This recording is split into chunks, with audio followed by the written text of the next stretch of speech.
Hello दोस्तों, हमारे YouTube channel शौर्य competition में आप सभी का स्वागत है। और दोस्तों, आज की इस वीडियो में हम SSC CGL, SSC CHSL, SSC MTS या एसएससी के किसी भी एग्जाम से संबंधित जीएस के महत्वपूर्ण क्वेश्चनों की प्रैक्टिस करने वाले हैं।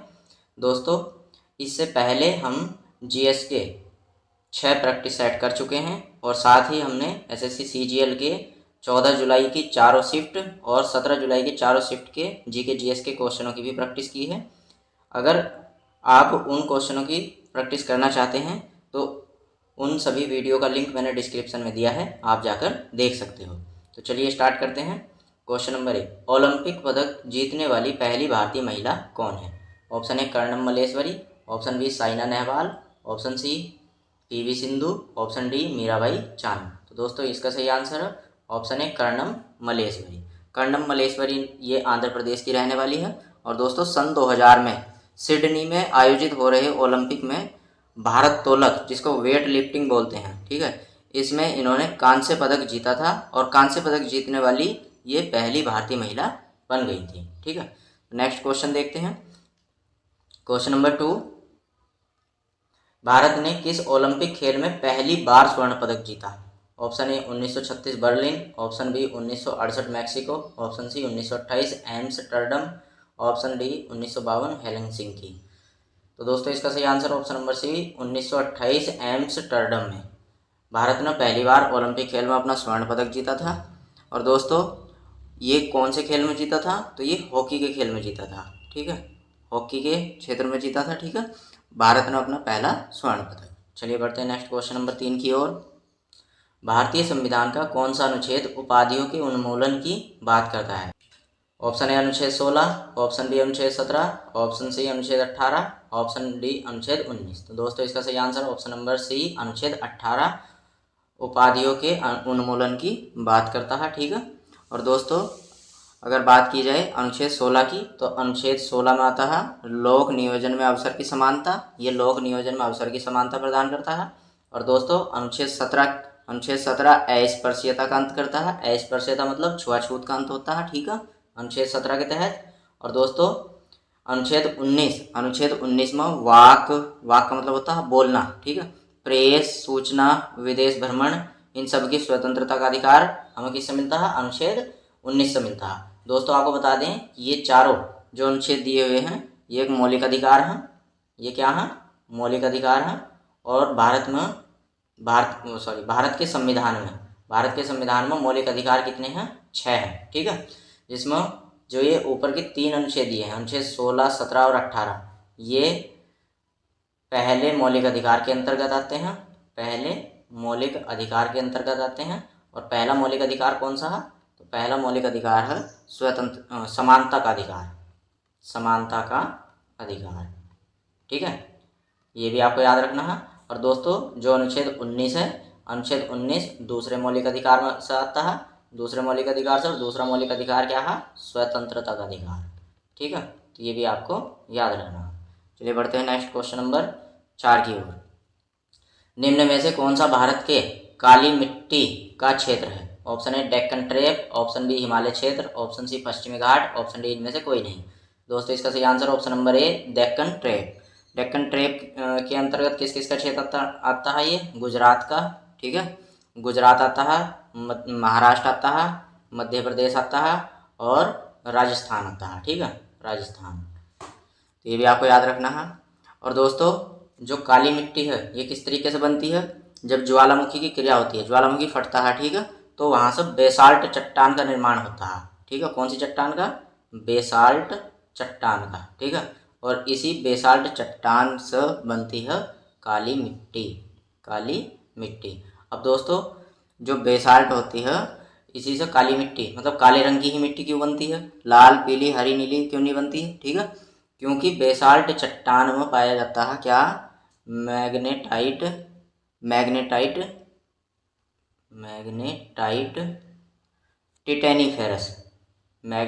टिटेनीफेरस। ये एक लोहा अयस्क है। ठीक है, इस ही की वजह से, मैग्नेटाइट टिटेनीफेरस की वजह से इस मिट्टी का रंग जो होता है ना, वो इस मिट्टी का रंग कैसा होता है? काला रंग होता है। ठीक है, तो ये भी आपको याद रखना है। और दोस्तों, जो ये मिट्टी है, काली मिट्टी, सूखने पर क्या होता है, इसमें दरार पड़ जाती है, और दरार पड़ने के कारण ही इसे स्वतः जुताई वाली मिट्टी भी कहा जाता है। ठीक है। और इस मिट्टी में कौन कौन सी फसल होती हैं, अगर हम फसलों की बात करें तो दोस्तों कपास, चावल, गन्ना, ठीक है, ये क्या है, इनकी पैदावार जो होती है इस मिट्टी में बहुत ज़्यादा मात्रा में होती है। ठीक है। और कपास के अधिक मात्रा में उत्पादन होने के कारण इस मिट्टी को रेगुर मिट्टी कहा जाता है। कौन सी मिट्टी, रेगुर मिट्टी कहा जाता है। ठीक है। और दोस्तों हिमालय क्षेत्र में कौन सी मिट्टी पाई जाती है, तो पर्वतीय मिट्टी पाई जाती है, पर्वतीय मिट्टी। ठीक है। और दोस्तों पश्चिमी घाट में कौन सी मिट्टी पाई जाती है, तो पश्चिमी घाट में लेटराइट मिट्टी पाई जाती है। लेटराइट मिट्टी कहाँ पर पाई जाती है, पश्चिमी घाट में पाई जाती है। ठीक है। तो ये सभी की सभी बातें भी आपको याद रखनी है दोस्तों। इसी तरीके से क्वेश्चन के बारे में जितनी भी इंपॉर्टेंट जानकारी बन सकती है, जो इम्पोर्टेंट है, ठीक है, वो हम आपको सभी प्रोवाइड कराते चलेंगे। ठीक है। अगर आपको वीडियो पसंद आ रही है तो वीडियो को लाइक, और अगर चैनल पर पहली बार आप विजिट कर रहे हैं तो चैनल को सब्सक्राइब कर लें। चलिए बढ़ते हैं क्वेश्चन नंबर 5 की ओर। किस देश के अधिकारियों ने भारतीयों को ले जा रहे जहाज कोमागाटा मारू को उतारने की अनुमति देने से इनकार कर दिया था? Option A USA, option B UAE, option C Canada, option D France. दोस्तों इसका सही आंसर है option number C Canada. Canada ने कोमागाटा मारू जो यात्री जा रहे थे, ठीक है, भारतीय थे, वो इस जहाज में जा रहे थे। ठीक है। और कब जा रहे थे, तो 1914 में यहाँ पर यात्री गए थे, कहाँ पर, कोमागाटा मारू जहाज में बैठकर कनाडा पर। ठीक है। लेकिन कनाडा ने क्या कर दिया था, जहाज को वहाँ पर रोकने से मना कर दिया था। ठीक है। नेक्स्ट चलते हैं क्वेश्चन नंबर 6 की ओर। गरबा किस त्योहार के दौरान किया जाता है? Option A Chhath puja, option B Navratri, option C Rann Utsav, option D Bihu. दोस्तों इसका सही आंसर है option number B Navratri. Navratri त्योहार के उपलक्ष्य में ही गरबा नृत्य किया जाता है। ठीक है। और ये कहाँ का नृत्य है, तो ये गुजरात का नृत्य है। ठीक है। और जब ये गुजरात का नृत्य है तो नवरात्रि त्यौहार भी कहाँ का होगा, ये भी गुजरात राज्य का ही त्यौहार है। ठीक है। तो ये भी आपको याद रखना है। दिसंबर 2021 में सुप्रीम कोर्ट ने निम्न में से किस राज्य में स्थानीय निकाय चुनावों के लिए ओबीसी कोटा निलंबित कर दिया? Option A Paschim Bengal, option B Maharashtra और मध्य प्रदेश, ऑप्शन सी बिहार और उत्तर प्रदेश, ऑप्शन डी आंध्र प्रदेश। दोस्तों इसका सही आंसर है ऑप्शन नंबर बी महाराष्ट्र और मध्य प्रदेश के स्थानीय निकाय चुनावों के लिए ओबीसी का जो कोटा था उसको हटा दिया है, निलंबित कर दिया है। ठीक है। Next question number 8। यह त्यौहार नागालैंड सरकार द्वारा सन 2000 में जनजातियों के बीच अंतरक्रिया को प्रोत्साहित करने और राज्य की सांस्कृतिक विरासत को बढ़ावा देने के लिए शुरू किया गया था। उस त्यौहार को पहचानिए। ठीक है। ऑप्शन ए हार्नबिल उत्सव, ऑप्शन बी नुआखाई उत्सव, ऑप्शन सी नाजू उत्सव, ऑप्शन डी इनमें से कोई नहीं। दोस्तों इसका सही answer option number A hornbill उत्सव। हार्नबिल उत्सव हर वर्ष जो हो ये 1 दिसंबर से लेकर 10 दिसंबर तक मनाया जाने वाला त्यौहार है, और ये सफल भी रहा। जो नागालैंड सरकार ने जनजातियों के बीच अंतरक्रिया को प्रोत्साहित करने के लिए शुरू किया था। ठीक है। दोस्तों बात करूँ अगर नुआखाई की, तो नुआखाई एक कृषि त्यौहार है, और ये त्यौहार जो हो कहाँ का है, ये ओडिशा के पश्चिमी भाग का त्यौहार है। ठीक है। ओडिशा के पश्चिमी भाग का त्यौहार है। ठीक है। तो ये भी आपको याद रखना है। और दोस्तों नाजू उत्सव की बात करो तो नाजू उत्सव भी नागालैंड का ही त्यौहार है। ठीक है। और ये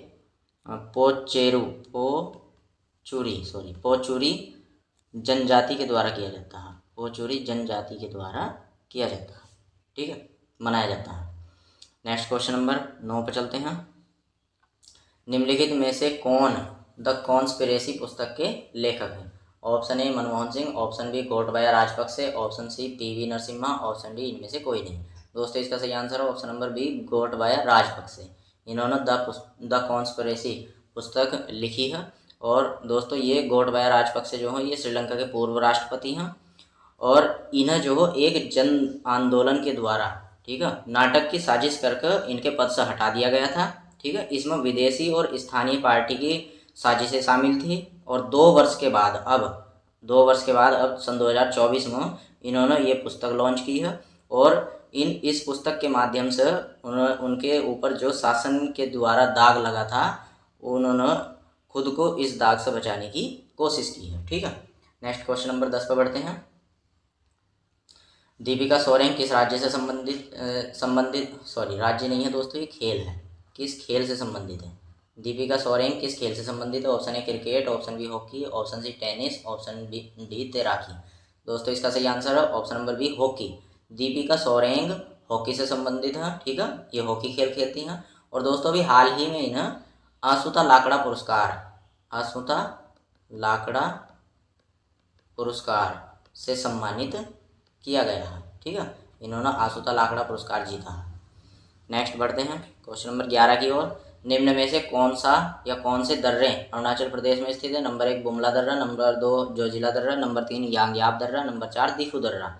तो दोस्तों ऑप्शन ये आपके सामने दिए हुए हैं, देखकर बताएं। ठीक है, अब देखते हैं जो बुमला दर्रा है दोस्तों, बुमला दर्रा अरुणाचल प्रदेश का है। ठीक है, जोजिला दर्रा लद्दाख का है।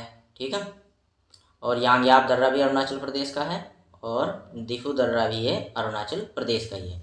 तो इस हिसाब से हमारा कौन सा आंसर सही हो जाएगा? पहला, तीसरा, चौथा, यानी ऑप्शन नंबर बी सही हो जाएगा। ऑप्शन नंबर बी हमारा राइट आंसर हो जाएगा। ठीक है, अब देखते हैं दोस्तों और जानते हैं। देखो बुमला दर्रा जो है वो आंध्र प्रदेश को अरुणाचल प्रदेश को चीन से जोड़ता है। ठीक है, और जो यांग्याप दर्रा है ये अरुणाचल प्रदेश को तिब्बत से जोड़ता है। यांग्याप दर्रा किसा अरुणाचल प्रदेश को तिब्बत से जोड़ता है। और दोस्तों ये ब्रह्मपुत्र नदी है, ठीक है, वो इसी दर्रे से होकर भारत में प्रवेश करती है, यानी ब्रह्मपुत्र नदी का ये दर्रा भारत में प्रवेश द्वार है। ठीक है, और दोस्तों दिफू दर्रा एक त्रिबिंदु पर स्थित है, जो चीन, भारत और म्यांमार, जिसके मतलब 3 बिंदु पर कौन कौन है? चीन है, भारत और म्यांमार है। और दोस्तों ये दिफू दर्रा जो है भारत के और म्यांमार के बीच विवादित दर्रा है। ठीक है, और जोजिला दर्रा की बात करूँ तो जोजिला दर्रा लेह को कश्मीर से जोड़ता है, लेह को श्रीनगर से जोड़ता है। किस? लेह को श्रीनगर से जोड़ता है। ठीक है, नेक्स्ट क्वेश्चन नंबर 12 की ओर बढ़ते हैं। हाल ही में भारत किस देश को ब्रह्मोस मिसाइलों का निर्यात करेगा? Option A Israel, option B Iran, option C Philippines, option D Ukraine. दोस्तों इसका सही आंसर है ऑप्शन नंबर सी फिलीपींस को भारत हाल ही में ब्रह्मोस मिसाइलों का निर्यात करेगा। और दोस्तों ये एक ऐसी जो ब्रह्मोस मिसाइल है, ये कैसी मिसाइल है? तो ये एक ऐसी मिसाइल है जो 10 मीटर की ऊंचाई पर उड़ान भर सकती है, और इसे कहीं से भी मतलब पनडुब्बी जहाज कहीं से भी छोड़ा जा सकता है। ठीक है, और ये रडार की पकड़ में भी नहीं आती। ठीक है, इसको मार गिराना लगभग असंभव है। और दोस्तों भारत की और फिलीपींस की जो ये डील हुई है, ठीक है, ये जो निर्यात हो रहा है, ये जो डील हुई है, ये लगभग 375 मिलियन डॉलर में हुई है, जिसको अगर इंडियन रुपीज़ में कन्वर्ट करूँ तो लगभग 3,000 करोड़ रुपए में ये डील हुई है। ठीक है, तो ये भी आपको याद रखना है। चलिए बढ़ते हैं क्वेश्चन नंबर 13 की ओर। देवराई के युद्ध में निम्न में से कौन पराजित हुआ था? Option A Shah Shuja, option B Aurangzeb, option C Dara Shikoh, option D Sambhaji. तो दोस्तों इसका सही आंसर है option number C Dara Shikoh. ठीक है, दोस्तों देवराई के युद्ध की बात करते हैं। देवराई का युद्ध कब लड़ा गया था? 1659 ईस्वी में लड़ा गया था। ठीक है, किस किस के बीच? औरंगजेब के और दारा शिकोह के बीच। ठीक है, दारा शिकोह के बीच लड़ा गया था, जिसमें औरंगजेब जीत गया था और दारा शिकोह हार गया था। और ये दोनों के दोनों ही शाहजहाँ के पुत्र हैं।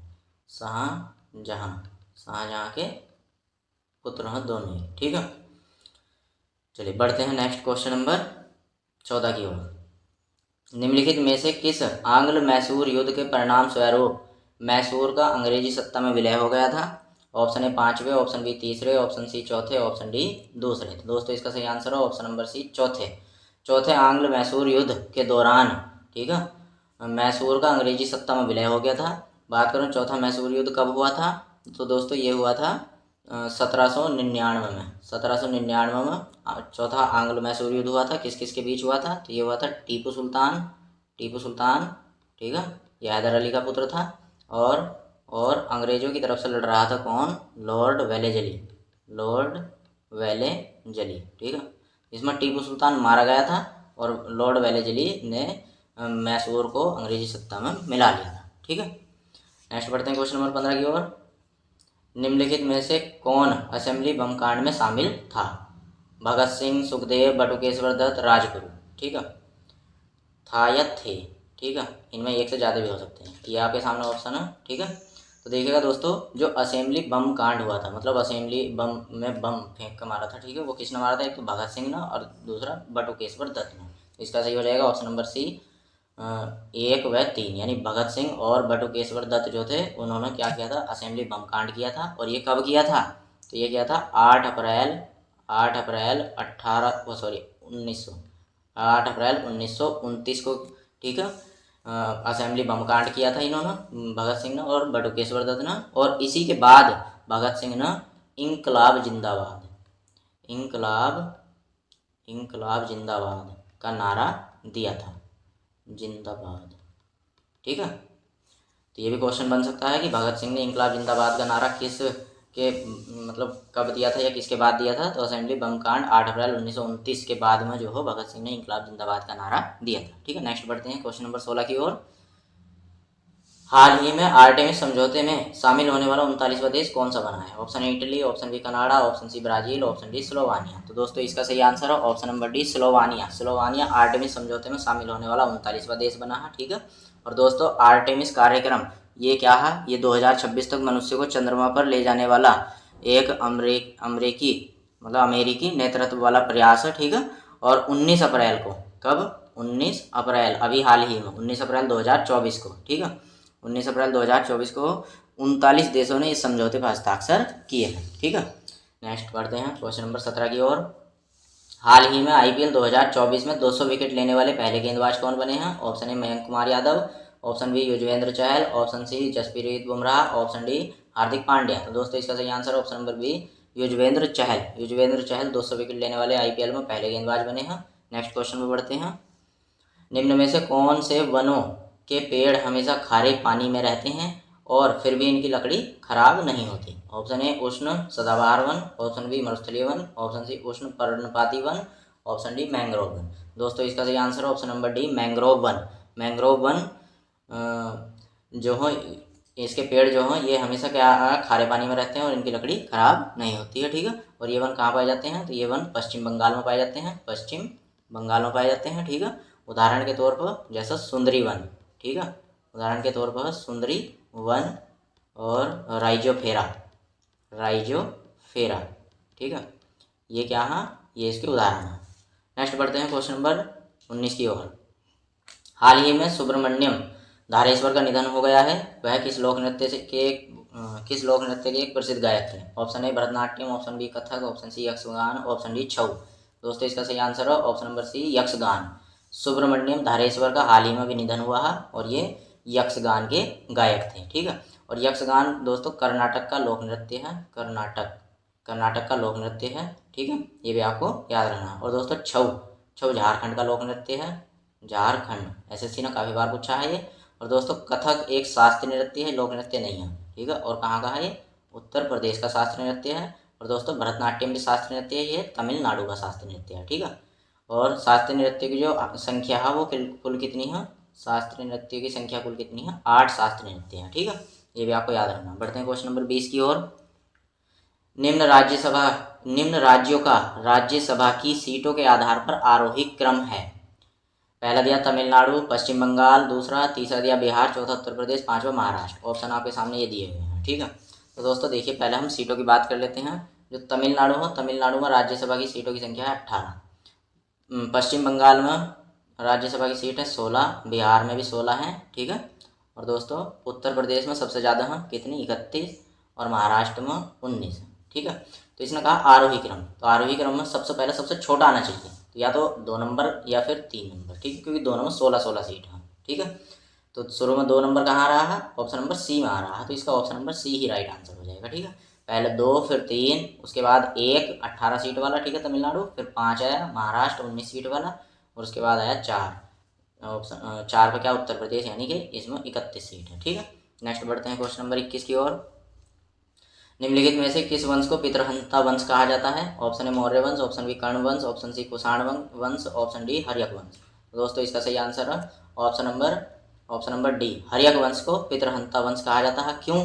क्योंकि देखो हर्यक वंश का जो संस्थापक था, हर्यक वंश का जो संस्थापक था वो कौन था? बिंबिसार। कौन था? बिंबिसार। ठीक है दोस्तों, बिंबिसार का शासनकाल कब से कब तक रहा है? तो 544 ईसा पूर्व से, ध्यान रखना, 492 ईसा पूर्व तक शासन किया है किसने? बिंबिसार ने। और इसके बाद इसका पुत्र हुआ अजातशत्रु ने इस बिंबिसार की कर दी हत्या। ठीक है, और हत्या करके बैठ गया खुद गद्दी पर। और ये इसका शासन कब से कब तक रहा है? तो मतलब शासन छोड़ो, अजातशत्रु ने अपने पिता की हत्या की और उसके बाद इसका पुत्र हुआ उदायन। ठीक है, उदायन। इस उदायन ने फिर अजातशत्रु की क्या कर दी? हत्या कर दी।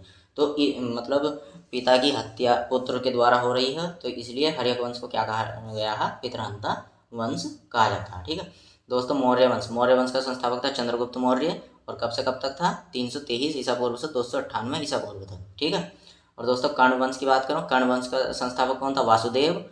और ये कब से कब तक था? 72 ईसा पूर्व से लेकर 28 ईस्वी तक। ठीक है, और कुषाण वंश का संस्थापक कौन था? कुजुल कडफिसस। और ये कब से कब तक था? 15 ईस्वी से लेकर 65 ईस्वी तक। तो ये भी आपको याद रखना। चलिए बढ़ते हैं क्वेश्चन नंबर 22 की ओर। 42वें संविधान संशोधन अधिनियम 1976 के तहत पर्यावरण एवं वन्य जीवों की सुरक्षा करना, ठीक है, इसे संविधान के डीपीएसपी यानी राज्य के नीति निर्देशक तत्व, जो कहाँ से लिए गए हैं? आयरलैंड के संविधान से लिए गए हैं, ध्यान रखना। ठीक है, में जोड़ा गया। इसे निम्न में से किस अनुच्छेद में रखा गया? ऑप्शन ए अनुच्छेद 21 का ए, ऑप्शन बी अनुच्छेद 39 का ए, ऑप्शन सी अनुच्छेद 43 का ए, ऑप्शन डी अनुच्छेद 48 का ए। ठीक है, तो दोस्तों इसका सही आंसर ऑप्शन नंबर डी अनुच्छेद 48 के ए में रखा गया है। किसको? पर्यावरण एवं वन्य जीवों की सुरक्षा करने को। ठीक है दोस्तों, अनुच्छेद 21 ए की बात करूं तो ये भी हमारे संविधान में पहले नहीं था। ठीक है, इसको 86वें संविधान संशोधन जो कब हुआ था? सन 2002 में। ठीक है, इसके तहत जोड़ा गया था। ठीक है, और इसके अंतर्गत क्या आता है? शिक्षा का अधिकार आता है। ठीक है, 6 वर्ष से लेकर 14 वर्ष के बच्चों को निःशुल्क शिक्षा और अनिवार्य शिक्षा प्रदान करना। ठीक है, उसके बाद अनुच्छेद 39 ए की बात करूं तो अनुच्छेद 39 ए भी 42वें संविधान संशोधन 1976 के तहत ही जोड़ा गया था। ये भी ठीक है, 42वें संविधान संशोधन जो 1976 में हुआ था, इसके तहत ही जोड़ा गया था। और इसके अंतर्गत क्या आता है? तो दोस्तों इसके अंतर्गत क्या आता है? इसके अंतर्गत आता है नागरिकों को समान न्याय एवं निःशुल्क विधिक सहायता प्रदान करना, इसके अंतर्गत आता है। ठीक है, अनुच्छेद 43 की बात करूं तो ये भी 42वें संविधान संशोधन 1976 के तहत ही जोड़ा गया था। और इसके अंतर्गत आता है औद्योगिक प्रबंधन में कर्मचारियों की सहभागिता। ठीक है, औद्योगिक प्रबंधन में कर्मचारियों की सहभागिता। नेक्स्ट बढ़ते हैं क्वेश्चन नंबर 23 की ओर। निम्नलिखित में से कौन से वन मरुस्थलीय वन नहीं है? ठीक है, ऑप्शन ए बबूल, मतलब फर्स्ट दिया बबूल, सेकंड खेजड़ी, और तीसरा दिया चंदन, चौथा दिया कीकर। ठीक है, ये आपके सामने ऑप्शन दिया, ऑप्शन है बबूल, खेजड़ी, चंदन, कीकर। ठीक है दोस्तों, इसका सही आंसर है ऑप्शन नंबर सी चंदन। चंदन जो हो वो मरुस्थलीय वन नहीं है। ठीक है, मरुस्थलीय वन क्या होते हैं? ये निम्न वर्षा वाले क्षेत्रों में पाए जाते हैं। ठीक है, और जो चंदन है, चंदन कैसा है? उष्ण पर्णपाती वन है ये। ठीक है, उष्ण पर्णपाती वन है ये। ठीक है, और ये वन मध्यम वर्षा वाले क्षेत्र में पाए जाते हैं। ठीक है, और बाकी बबूल, खेजड़ी और कीकर जो हो ये निम्न वर्षा वाले क्षेत्र में पाए जाते हैं। इसी वजह से इनकी जो पत्ती होती है वो कांटेदार होती है। ठीक है, नेक्स्ट बढ़ते हैं क्वेश्चन नंबर 24 की ओर। हाल ही में किस राज्य ने शैक्षणिक वर्ष 2024-25 के लिए से छात्रों के लिए एक स्थायी शिक्षा संख्या, जिसको बोलते हैं पैन बोलते हैं, ठीक है, परमानेंट एनरोलमेंट नंबर, को अनिवार्य किया है? Option A Uttar Pradesh, option B Uttarakhand, option C Andhra Pradesh, option D Madhya Pradesh. दोस्तों इसका सही answer option number C Andhra Pradesh. Andhra Pradesh ने हाल ही में पैन को अनिवार्य किया है। क्वेश्चन नंबर 25 और लास्ट क्वेश्चन। हाल ही में कौन 1906 के कांग्रेस के कलकत्ता अधिवेशन, जिसमें स्वराज को राष्ट्रीय आंदोलन का लक्ष्य बनाया गया था, इसके अध्यक्ष थे? Option A Gopal Krishna Gokhale, option B Dadabhai Naoroji, option C Rash Behari Ghosh, option C Bhupendra Nath Basu. तो दोस्तों इसका सही answer option number B Dadabhai Naoroji. दादा भाई नौरोजी ने पहली बार 1906 के कांग्रेस के कलकत्ता अधिवेशन में, ठीक है, स्वराज शब्द का यूज किया गया था और उसके बाद में इसे भारतीय राष्ट्रीय आंदोलन का लक्ष्य बना दिया गया था। ठीक है, और दोस्तों दादा भाई नौरोजी जो हैं इन्हें भारत का पितामह भी कहा जाता है। ठीक है, तो दोस्तों आपको हमारी वीडियो कैसी लगी हमें कमेंट बॉक्स में ज़रूर बताएं। और अगर आप चैनल पर पहली बार आए हैं और एसएससी सीजीएल या एसएससी सीएचएसएल या एसएससी एमटीएस या एसएससी के किसी भी एग्ज़ाम से संबंधित किसी भी एग्ज़ाम की तैयारी कर रहे हो तो हमारे चैनल को सब्सक्राइब कर लें। धन्यवाद।